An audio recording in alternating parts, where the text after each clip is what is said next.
বাংলার গোমাতাদেরকে আগে অগ্রাধিকার দেওয়া হোক, কারণ তাঁরা হচ্ছে আপনাদের দেবতা। আপনাদের দেবতাকে আমরা হত্যা কেন করব? আমরা অবশ্যই সম্মান করি। গো হত্যা করা মহা পাপ বলে গণ্য করুন। গো হত্যা যে করবে তাকে এই দেশ থেকে তাড়িয়ে অন্য দেশে পাঠান, আমরা আপনাদের সাথ দেব। আমরা এবারে গরু কেউ কিনবো না। যেই মানুষ গরুর চামড়া দিয়ে কোনো কিছু বানাবে, আমি আমার রাজ্যের মুখ্যমন্ত্রীকে বলছি, আপনি তার গায়ের চামড়াটা তুলে নেবেন। আমরা আপনাদের সাথে আছি, আমরা আপনাদের সাথে নেই এটা যে বলবে সে ভুল করবে। গরুর মাংস আমরা খাবো না। গরুকে রাষ্ট্রীয় পশু হিসেবে তো গণ্য করা হবে, এবং তার সাথে সাথে গরুর জন্য জন্ম সার্টিফিকেটের তৈরি করুন, এবং যেই গরু মারা যাবে তার জন্য মৃত্যু সার্টিফিকেটও তৈরি করুন। আমরা চাই গরুর ওপরে যেন কেউ হাত না তোলে। আমরা কোনোদিন বাংলার মানুষের বিপক্ষে নয়, হিন্দুদের বিপক্ষে নয়। হিন্দুরা আমাদের ভাই। আপনারা যদি চান গরু বন্ধ করতে, আমরা আপনাদের সঙ্গে আন্দোলন করে গরু বন্ধ করব। আমি আমার রাজ্যের মুখ্যমন্ত্রীকে বলবো, ইমিডিয়েট গরু বন্ধ করুন। আর যেই সকল লোক গরু বিক্রি করবে তাদের প্রতি কড়া পদক্ষেপ নিন। দেখুন, ইসলামের সঙ্গে গরুর মাংসের কোনো যোগসূত্র নেই, বা এমন কোথাও আছে বলে আমার জানা নেই। সুতরাং গরুর মাংস খেলেই যে আমাদের ঈদ পালিত হবে, আর গরুর মাংস না খেলে যে আমাদের ঈদ পালিত হবে না, এরকম কিন্তু কোনো কথা নেই। যদি কেউ বলে তাহলে ভুল বলে থাকবে। সেখানে দাঁড়িয়ে আমরা গরু কুরবানি করব না। গরু যেমন আমাদের জন্য খাওয়া হালাল, ঠিক তদ্রূপ আরও বহু পশু আছে, সেগুলোও খাওয়া হালাল। ঠিক একই কোয়ালিটির সবগুলো। আমাদের এখানে এটাকে আগে অগ্রাধিকার দেওয়া হয়েছে, তারপরে ছাগলকে পরে অগ্রাধিকার দেওয়া হয়েছে, গরুকে মাথায় তুলে রেখেছে, ছাগলকে পায়ে ফেলে রেখেছে, এমন কিছু নয়। হালাল পশুর মধ্যে একটা হচ্ছে গরু। সেখানে দাঁড়িয়ে আমাদের কোনো সমস্যা হবে না।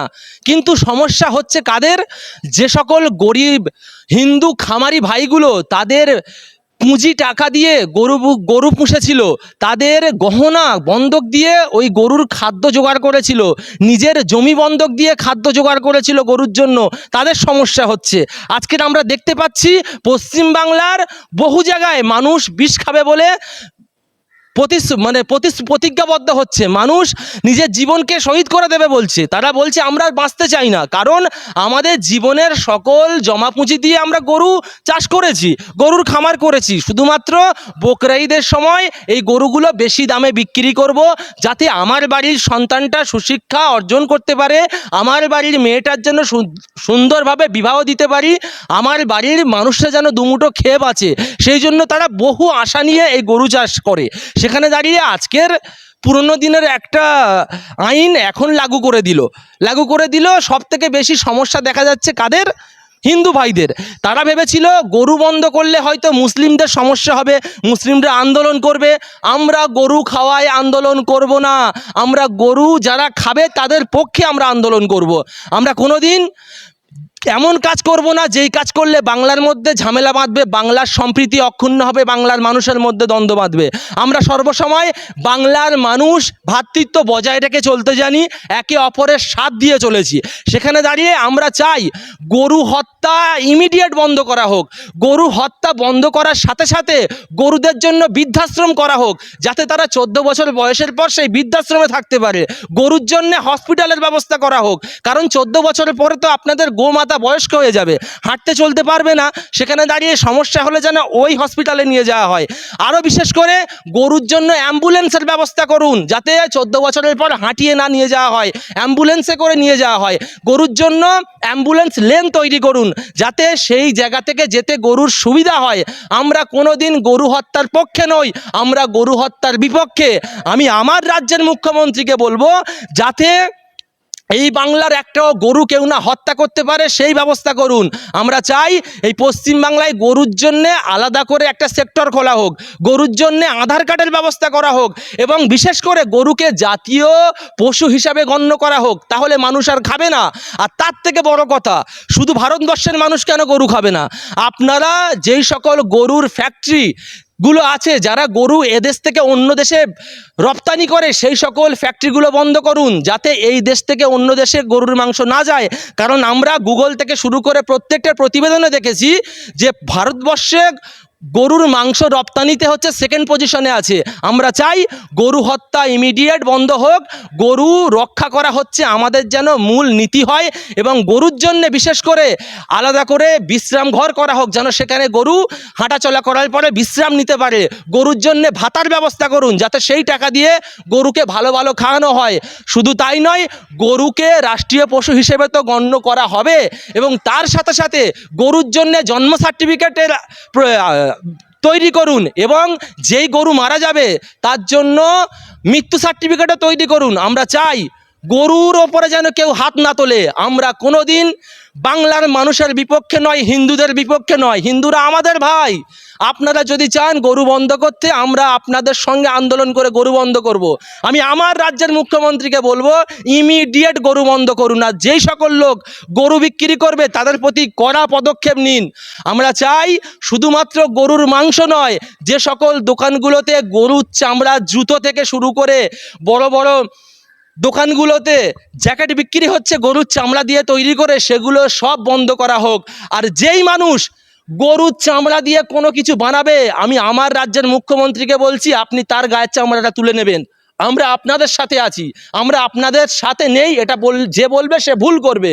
গরুর মাংস আমরা খাবো না, কারণ আমরা দেখতে পাচ্ছি গরুর মাংস না খাওয়ায় সমস্যায় মুসলিমরা পড়েনি, সমস্যায় পড়েছে আমার হিন্দু ভাইরা, যারা তাদের জীবনের সমস্ত পুঁজি দিয়ে গরু চাষ করেছিল, তারা আজকে সমস্যায় পড়েছে। আজকের আমরা দেখতে পাচ্ছি ভাঙড়ের একটা কৃষক, সে বিষ খেয়ে মারা গেছে, কারণ তার গরুগুলো বিক্রি হয়নি। সে তার জীবনের যত সঞ্চয় ছিল সবগুলো দিয়ে ওই গরুগুলোকে পুষেছিল নিজের সন্তানের মতো করে। আর সেখানে দাঁড়িয়ে আজকের আপনারা যখন গরু বন্ধ করেছেন, মানুষ আজকের হাহাকারের মতো ছুটছে, তারা কি করবে বুঝতে পারছে না। আমরা তো সর্বসময় চাই বাংলার ভ্রাতৃত্ব বজায় থাক, তাই আমরা বলবো ইমিডিয়েট গরু বন্ধ হোক। দেখুন, সেটা সরকারের ব্যাপার, কিন্তু আমি একজন পশ্চিমবাংলার সচেতন নাগরিক হিসেবে বলবো যে যারা ক্ষতিগ্রস্ত হয়েছে, যারা মৃত্যুবরণ করছে, তাদের কাছে আপনারা যান, গিয়ে তাদের সমস্যার সমাধানটা করুন, যাতে তারা বাঁচতে পারে। কারণ আমরা দেখতে পাচ্ছি বাংলার মানুষের, বাংলার গরিব মানুষদের, বাংলার গরু খামারিদের আর্তনাদ শুনতে পাচ্ছি। সেখানে দাঁড়িয়ে যারা যারা মারা গিয়েছে তাদের বাড়িতে যাওয়া হোক, সরকারের তরফ থেকে একটা অনুদান দেওয়া হোক এবং তাদের পাশে দাঁড়াক, এটাই আমি চাইবো। এবং তার সাথে সাথে যে সকল গরুগুলো বিক্রি হচ্ছে না, আমি ইমিডিয়েট আমাদের মাননীয় মুখ্যমন্ত্রীকে বলবো, আপনি ওই গরুগুলোকে ওখান থেকে রেস্কিউ করে নিয়ে আলাদা একটা গোশালা করুন, সেখানে রাখুন, এবং তারা যে টাকা ব্যয় করে গরুগুলোকে পুষেছিল সেই টাকা তাদেরকে আপনারা দিন। তাহলে তারা তাদের জীবনযাপন সুন্দরভাবে অতিবাহিত করবে। না হলে আমরা আরও মৃত্যু খেলা দেখতে পাবো এই বাংলায়। কারণ এই গরু নিয়ে যে একটা নোংরা চক্রান্তর সাথে সাথে মানুষ বিপদে পড়েছে, এটা কিন্তু কোনো দিন মেনে নেওয়ার নয়। তাই আমরা চাই বাংলার মানুষ সুস্থ থাক, বাংলার গরুরা সুস্থ থাক, বাংলার গোমাতাদেরকে আগে অগ্রাধিকার দেওয়া হোক। কারণ তাঁরা হচ্ছে আপনাদের দেবতা। আপনাদের দেবতাকে আমরা হত্যা কেন করব? আমরা অবশ্যই সম্মান করি। গো হত্যা করা মহা পাপ বলে গণ্য করুন। গো হত্যা যে করবে তাকে এই দেশ থেকে তাড়িয়ে অন্য দেশে পাঠান, আমরা আপনাদের সাথ দেব। আমরা এবারে গরু কেউ কিনবো না। আমি আমার পশ্চিমবাংলার মুসলিম ভাইদেরকে বলবো, আপনারা যেখানে দেখবেন গাড়িতে করে গরু নিয়ে যাচ্ছে, আপনারা সকলে সেই গাড়ি থামিয়ে বলবেন যে গরু হাঁটিয়ে হাঁটিয়ে নিয়ে যাও। কারণ আইনে আছে গরু গাড়িতে নিয়ে যাওয়া যাবে না, গরুকে হাঁটিয়ে হাঁটিয়ে নিয়ে যেতে হবে এবং কিছুক্ষণ পর পর তাদের জন্য বিশ্রামের ব্যবস্থা করে দিতে হবে। আর আমি তো আশাবাদী আমার বাংলার মুখ্যমন্ত্রী তাদের জন্য বিশ্রামাগার করবে প্রত্যেক স্টপিজে। তাই আমার এই পশ্চিমবাংলার মুসলিমদেরকে বলবো, আপনারা ছাগল কুরবানি দিন এবং অন্যান্য যে সকল পশুগুলো হালাল আছে সেগুলো আপনারা কুরবানি দিন।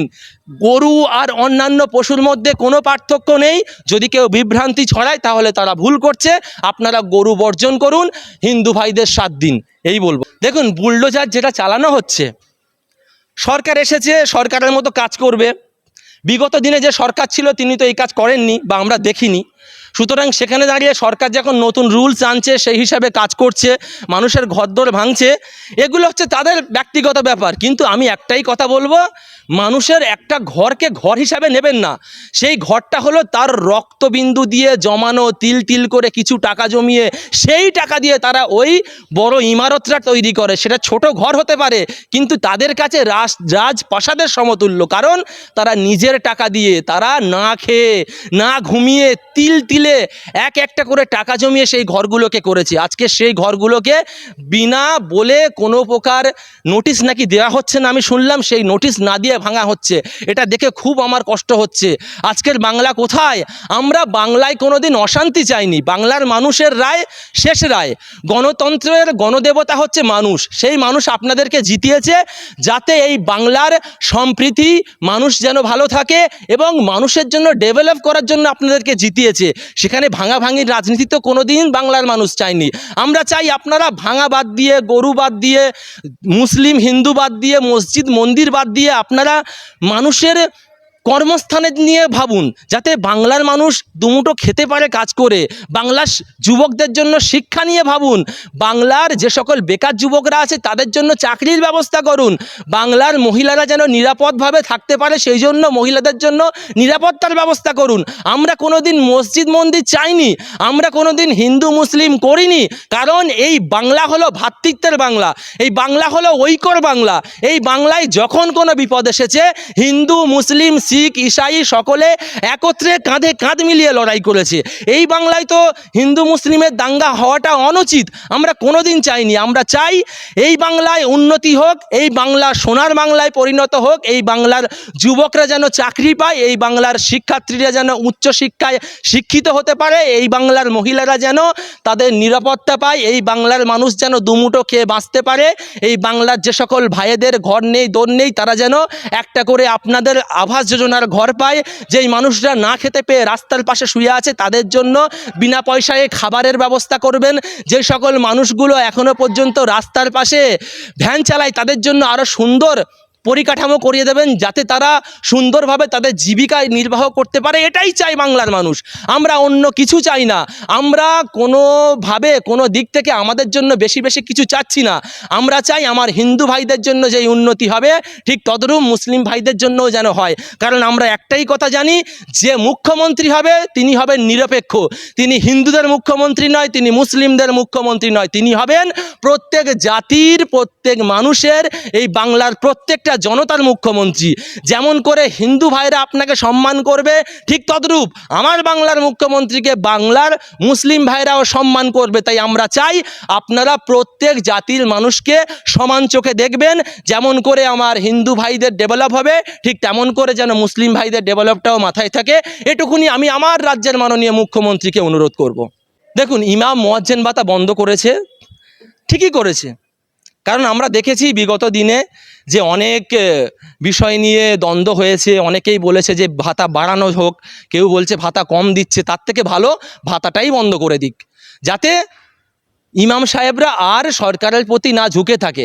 ইমাম সাহেবদেরকে বলবো আপনারা প্রত্যেক মসজিদে মসজিদে বলবেন, ঠিক যেমন করে তাদের ছেলেপুলেকে তারা যখন বাইরে পড়ায় তাদের ছেলেপুলে যেন 60 থেকে 70,000, 1 লাখ 1.5 লাখ টাকা মাইনের চাকরি করতে পারে, সেই জন্য তারা পড়াচ্ছে তার ছেলেপুলেকে।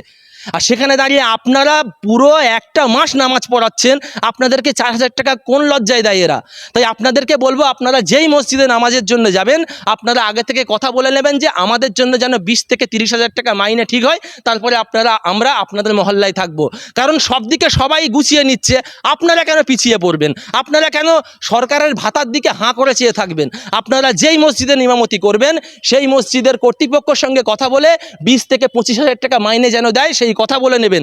এবং আমি বাংলার প্রত্যেকটা মসজিদ কমিটির উদ্দেশ্যে বলবো আপনারা নিজের ঘরের সন্তানকে লক্ষ লক্ষ টাকা দিয়ে বাইরে পড়াচ্ছেন, আর মৌলী সাহেবকে 1,000 টাকা দিতে গেলে আপনাদের কষ্ট হয়। আপনারা যদি একটা মহল্লা থেকে মাসে 100 টাকা করে তোলেন তাহলে আমি গ্যারান্টি দিয়ে বলতে পারি ওই মহল্লায় ইমাম সাহেবের ভাতা দেওয়ার দরকার পড়বে না। আপনাদের মাইনে থেকে ওনার সংসার চলে যাবে, ওনার বাচ্চা কাচ্চা পড়াশোনা করতে পারবে, ঘরে বৃদ্ধা মা বাবা ভালো করে খেয়ে বেঁচে থাকতে পারবে। তাই ভাতার সঙ্গে আমরা কম্প্রোমাইজ করব না, ভাতা নিয়ে আমরা ভাববো না। ভাতা বন্ধ করেছে, ঠিক করেছে, আরও অনেক কিছু বাকি আছে।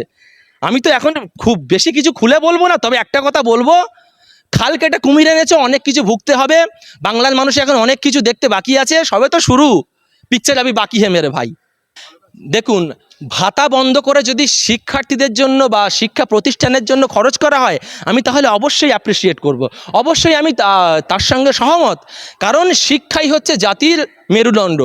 শিক্ষিত যদি কেউ হয় সে তাহলে সমাজকে বদলাতে পারবে। শিক্ষা প্রতিষ্ঠানে যদি তারা খরচ করে তাহলে আমি অবশ্যই বলবো ঠিক করছেন, সমস্যা নেই। আমরা একজন ছাত্র প্রতিনিধি হিসেবে বলবো, শিক্ষাঙ্গনের জন্য শিক্ষক ছাত্রদের জন্য যদি আপনারা কোনো জায়গা থেকে টাকা বন্ধ করে সেগুলো দেন তাহলে আমরা আপনাদের সাথে আছি।